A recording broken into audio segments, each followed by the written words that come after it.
កម្លាំងនគរបាលមន្ទីរប្រឆាំងបទល្មើសប្រឆាំងគ្រឿងញៀនចុះបញ្ក្រាបទីតាំងចែកចាយនិងប្រើប្រាស់គ្រឿងញៀនមួយកន្លែងនៅម្ដុំផ្សារកណ្ដាលខណ្ឌដូនពេញដោយឃាត់មនុស្សជិត20នាក់នៅថ្ងៃទី14ខែមីនាឆ្នាំ2026នេះកម្លាំងនគរបាលមន្ទីរប្រឆាំងបទល្មើសប្រឆាំងគ្រឿងញៀន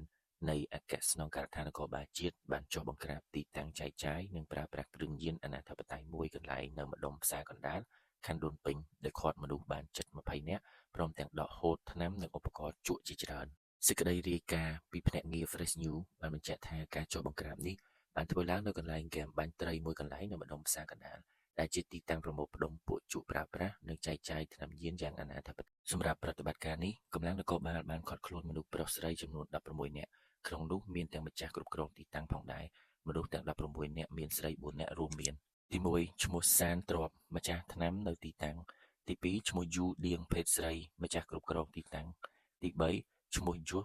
អុកទី4ឈ្មោះចេនសុកនាងទី5ឈ្មោះវ៉ាន់សំណាងទី6ឈ្មោះលឹមជួនភេទស្រីទី7ឈ្មោះវងគង្គាទី8ឈ្មោះម៉ាក់សុភាទី9ឈ្មោះសៅសម៉ាលីភេទស្រីទី10ឈ្មោះជា2ទី11ឈ្មោះយឹមម៉ៅទី12ឈ្មោះកាងចន្ទធីភេទស្រីទី13ឈ្មោះយឹមច័ន្ទភេទស្រីទី14ឈ្មោះសោមវិជាសីហាទី15ឈ្មោះតុងច័ន្ទវាសនាទី16ឈ្មោះបូតស្រីណាភេទស្រីម្ចាស់គ្រប់គ្រងទីតាំងមនុស្សទាំងនេះនិងសម្ភារៈទាំងអស់ព្រមទាំងថ្នាំមួយចំនួនត្រូវបានបញ្ជូនទៅកាន់មន្ទីរដើម្បីសួរនាំនិងចាត់ការទៅតាមនីតិវិធីច្បាប់